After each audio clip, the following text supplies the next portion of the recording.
आज class 12th का physics के चैप्टर 1 का 1 शॉट रिवीजन करने वाले हैं, जिसमें पहला टॉपिक है कि विद्युत आवेश। विद्युत आवेश क्या है? क्वेश्चन पूछेगा विद्युत आवेश क्या है। तो किसी वस्तु का वह गुण जिसके कारण वह किसी अन्य वस्तु पर आकर्षण या प्रतिकर्षण बल आरोपित करता है तो उसे विद्युत आवेश कहा जाता है। यानी किसी वस्तु का वह गुण, जैसे एक वस्तु है का वह गुण जो किसी अन्य वस्तु पर, जैसे एक वस्तु यहाँ है और एक वस्तु यहाँ है, तो किसी वस्तु का वह गुण जिसके कारण उस वस्तु किसी अन्य वस्तु पर आकर्षण या प्रतिकर्षण प्लस या माइनस बल आरोपित करता है तो उसे कहते हैं क्या? विद्युत आवेश कहते हैं। विद्युत आवेश को सामान्यतः Q से दर्शाया जाता है। अगला टॉपिक है कि विद्युत आवेश की ध्रुवता। तो किसी आवेशित कण के ऊपर दी जाने वाले वह धनात्मक या ऋणात्मक चिन्ह जिससे उसकी प्रकृति ज्ञात की जाती है तो उसे कहते हैं आवेश की ध्रुवता। यानी जब आवेशित कण के ऊपर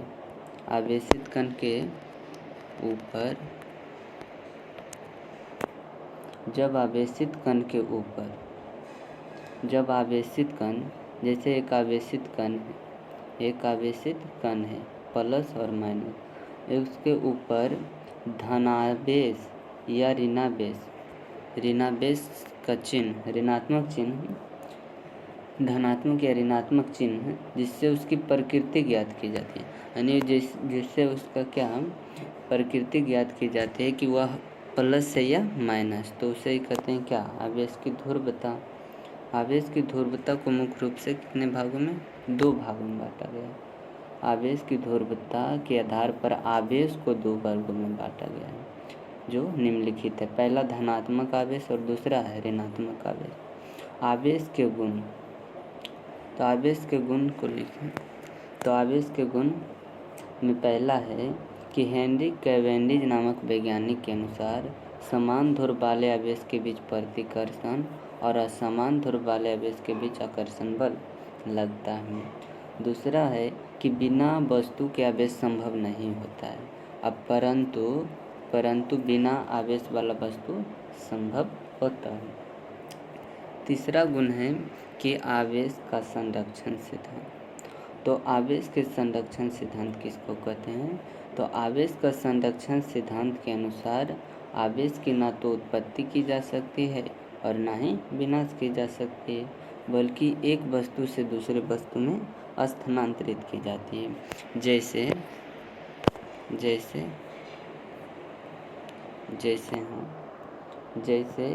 कांच के छड़ पर, जब कांच के छड़ को रेशम के टुकड़े पर रगड़ा जाता है तो कांच के छड़ से इलेक्ट्रॉन बाहर निकलकर असली के कपड़ा पर चला जाता है, जिससे कांच का छड़ धनात्मक और असली का कपड़ा ऋणावेशित हो जाता है। इस प्रकार यहाँ आवेश की ना तो उत्पत्ति होती है और ना ही विनाश होती है। ठीक है, पहले देखिए इसे रहता है, ये कांच का छड़ है, ये क्या है? कांच का छड़, और ये असली का कपड़ा, तो पहले बराबर है, दोनों पर आवेश क्या है? सेम है।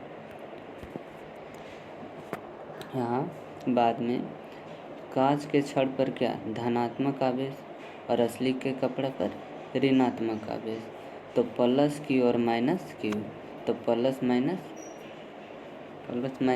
0, यानी Q अतः Q बराबर Q, यानी पहले भी Q आवेश था और अभी भी Q आवेश है, अतः कुल आवेश संरक्षित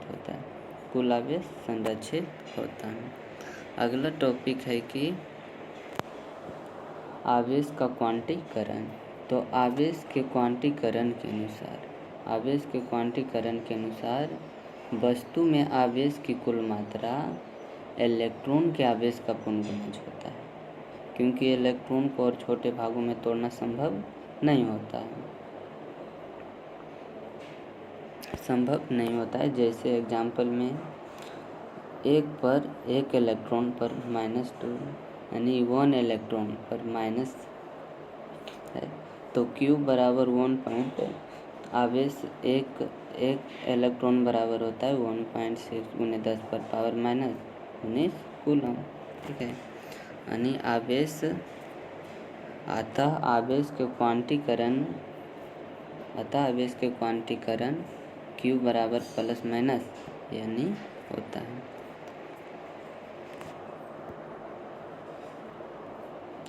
क्वेश्चन कह रहा है कि Q बराबर यानी के संगत n का कौन सा मान संभव नहीं है।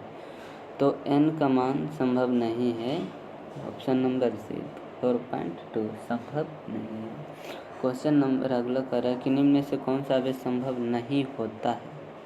तो 2.4 × 10⁻⁻19 कूलम संभव नहीं है। यानी नहीं तो दशमलव में होगा, नहीं तो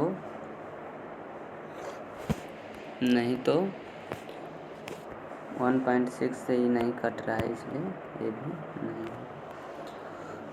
आगे है कि आवेशित कण अपने अलग अलग अवस्थाओं में अलग अलग प्रकार के क्षेत्र उत्पन्न करता है, जो कुछ इस प्रकार है। यानी स्थिर आवेश विद्युतीय क्षेत्र, स्थिर आवेश क्या उत्पन्न करता है, विद्युतीय क्षेत्र। और समान वेग से गतिमान आवेश विद्युतीय क्षेत्र चुंबकीय क्षेत्र दोनों। और त्वरित आवेश विद्युतीय क्षेत्र चुंबकीय क्षेत्र और विद्युत चुंबकीय तरंग तीनों अनुभव करता है। आवेश का असाय मात्रक कूलम होता है तथा विमीय सूत्र AT या IT होता है। आवेश का ECGS मात्रक स्टेट कूलम होता है, जिसे इलेक्ट्रोस्टैटिक्स यूनिट ESU भी कहा जाता है। 1 कूलम बराबर 3 × 10⁻9 स्टेट कूलम या 3 × 10⁻9 ESU होता है।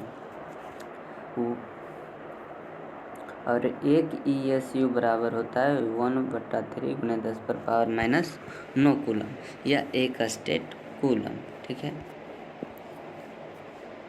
अगला क्वेश्चन है कि यदि आवेश के चुंबकीय क्षेत्र यदि आवेश चुंबकीय क्षेत्र उत्पन्न नहीं करता है तो उसकी अवस्था किस प्रकार होती है। यानी चुंबकीय क्षेत्र उत्पन्न नहीं करता है तो स्थिर आवेश होगा। ठीक है, और यदि आवेश त्वरित अवस्था में होती है तो वह किस प्रकार का क्षेत्र उत्पन्न, तो सभी प्रकार के स्थिर भी समान वेग स्थिर सभी प्रकार के यानी विद्युत क्षेत्र, विद्युत चुंबकीय तरंग और सभी प्रकार के यानी तीनों प्रकार के विद्युतीय क्षेत्र, चुंबकीय क्षेत्र और विद्युत चुंबकीय तरंग यानी तीनों प्रकार का क्षेत्र। क्वेश्चन है कि किसी उदासीन वस्तु में से कितने इलेक्ट्रॉन निकाला जाए ताकि उस पर आवेश की मात्रा 1 कूलम हो जाए। तो 1 कूलम बराबर Q बराबर 1 कूलम, यानी Q बराबर आवेश बराबर क्या है 1 कूलम, तो N बराबर 1 कूलम। यानी Q बराबर क्या होता है, आवेश के क्वांटीकरण के अनुसार Q बराबर N, तो N होगा बराबर 1 कूलम। N का मान निकालना है, यानी इलेक्ट्रॉन की संख्या, तो N निकालना है। E बराबर 1 इलेक्ट्रॉन बराबर 1.6 × 10⁻⁻19 कूलम होता है, बराबर 1 कूलम। कूलम कैंसिल हो गया, बचा N बराबर गुणाम था N भागम आ गया,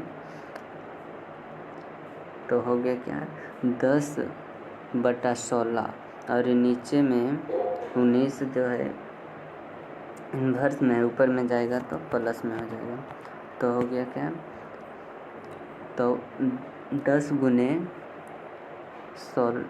16 और ये 1 है और ये 18, 100/16 × 10⁻18 भागा दोगे तो आएगा N बराबर 6.25 × 10⁻18 कूलम। ठीक है, नोट में देखिए क्या है कि यदि वस्तु पर दिया गया आवेश 10 का घात 10⁻19 से बड़ा होता है तो इलेक्ट्रॉन की संख्या भिन्न होती है और उस स्थिति में दिया गया आवेश संभव नहीं होता है। यानी 10 का घात 10⁻19 से बड़ा यानी 10⁻−20 होगा, 21 होगा, तो संभव नहीं है। और भिन्न में भी संभव नहीं है। ठीक है, जैसे एग्जाम्पल में कि आवेश का वस्तु संभव नहीं है, तो ये क्या है, 10 का घात 10 पर पावर 19 से बड़ा है, यहाँ क्या है 10 पर पावर 21 से, तो ये संभव नहीं है। और यहाँ पर कर ले कि निम्न में से कौन सा आवेश किसी वस्तु पर संभव हो सकता है, तो ये छोटा है, 10 का घात 19 से छोटा है, यहाँ पर 15 है, तो इसलिए यह संभव है। ठीक है, कर ले। अगला पॉइंट है कि किसी वस्तु से इलेक्ट्रॉन निकालने पर वह धनावेशित, यानी किसी वस्तु से इलेक्ट्रॉन निकाला जाता है तो वह धनावेश हो जाता है, और इलेक्ट्रॉन जोड़ने पर क्या हो जाता है, ऋणावेशित।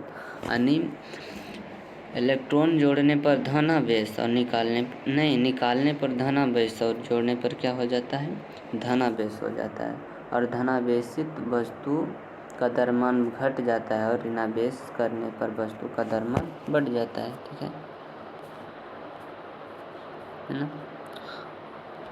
अतः उदासीन वस्तु को इलेक्ट्रॉन पर अतः उदासीन वस्तु में इलेक्ट्रॉन जोड़ने पर ऋणावेशित हो जाता है, जिससे उस पर आवेश Q बराबर N आ जाता है, और ऐसा होने पर उसका द्रव्यमान बढ़ जाता है।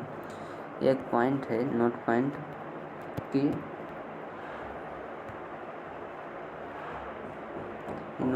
है कि यदि किसी वस्तु को आवेशित किया जाए तो उसका द्रव्यमान बढ़ या घट सकता है। यानी आवेशित करने का मतलब है कि ऋणावेश भी है और धनावेश। तो आवेशित किया जाता है तो द्रव्यमान बढ़ या घट सकता है। ठीक है, धनावेशित करने पर घट जाता है, ऋणावेशित करने पर बढ़ जाता है। अगला टॉपिक है कि आवेश का वितरण मुख्य रूप से 3 प्रकार से किया जाता है, जो निम्नलिखित: पहला रेखीय आवेश घनत्व, दूसरा पृष्ठीय और तीसरा आयतन आवेश घनत्व। पहले रेखीय आवेश किसको कहते हैं वो देखते हैं। तो यदि किसी वस्तु में आवेश का वितरण उनके लंबाई के अनुसार किया जाए तो प्रति एकांक लंबाई में उपस्थित आवेश को रेखीय आवेश घनत्व कहा जाता है। इसे सामान्यतः लैम्ब्डा से दर्शाया जाता है। रेखीय आवेश घनत्व का सैमात्रक कूलम बटा मीटर होता है तथा विमीय सूत्र ATL-1 होता है। ठीक है, रेखीय आवेश घनत्व के परिभाषा अनुसार रेखीय आवेश घनत्व का फॉर्मूला होता है लैम्ब्डा बराबर Q बटा L। ठीक है, यह लंबाई हो गया, यानी किसी वस्तु में आवेश का वितरण क्या उसके लंबाई के अनुसार, लेंथ के अनुसार। ठीक है, अगला टॉपिक है पृष्ठीय आवेश घनत्व। तो पृष्ठीय आवेश घनत्व यदि किसी वस्तु में आवेश का वितरण उनके क्षेत्रफल के अनुसार किया जाए तो प्रति एकांक क्षेत्रफल में उपस्थित आवेश को पृष्ठीय आवेश घनत्व कहा जाता है। इसे सामान्यतः रो से दर्शाया जाता है। पृष्ठीय आवेश घनत्व का सैमात्रक कूलम बटा मीटर स्क्वायर होता है। पृष्ठीय आवेश घनत्व का विमा ATL-2 होता है और पृष्ठीय आवेश घनत्व रो बराबर Q बटा A होता है। ठीक है, अगला टॉपिक है आयतन आवेश घनत्व। आयतन आवेश घनत्व, तो यदि किसी वस्तु में आवेश का वितरण उनके आयतन के अनुसार किया जाए तो प्रति एकांक आयतन में उपस्थित आवेश की मात्रा को आयतन आवेश घनत्व कहा जाता है। इसे सामान्यतः रो से दर्शाया जाता है। आयतन आवेश घनत्व का सैमात्रक कूलम बटा मीटर क्यूब होता है और विमीय सूत्र ATL-3 होता है। ठीक है,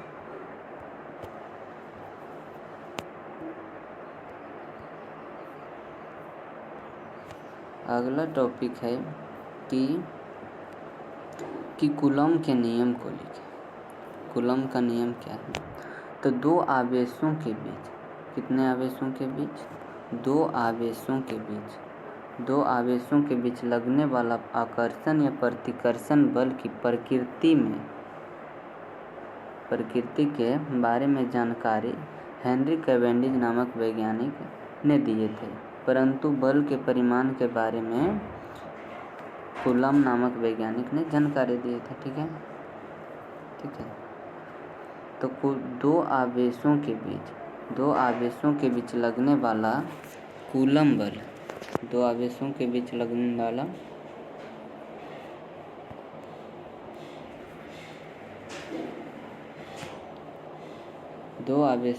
लगने वाला कूलम बल उनके परिमाण के गुणनफल के समानुपाती होता है, अर्थात F समानुपाती Q1 और Q2। ठीक है, समीकरण 1 मान लेंगे।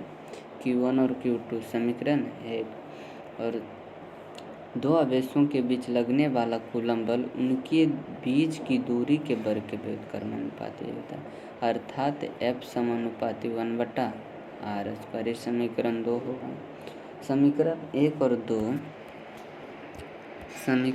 और 2 को मिलाने पर, समीकरण 1 और 2 को क्या करने पर, मिलाने पर। ठीक है, तो F समानुपाती Q1 Q2 इंटू 1/r², तो होगा F समानुपाती Q1 Q2/r², यानी अर्थात F बराबर K Q1 Q2/r²। समानुपाती हटेगा तो कांस्टेंट K लगेगा। ठीक है, एप्सिलॉन नॉट का मान होता है 8.85 × 10⁻⁻12। ठीक है, तो F बराबर हो जाएगा कि F बराबर K Q1 Q2/r² और K का मान 1/4 एप्सिलॉन नॉट होता है। ठीक है,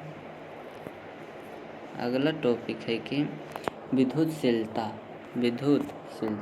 तो किसी माध्यम का वो गुण जिसके कारण उस माध्यम में दो आवेशों के बीच लगने वाला विद्युतीय बल प्रभावित हो जाता है, इसी गुण को विद्युतशीलता कहा जाता है।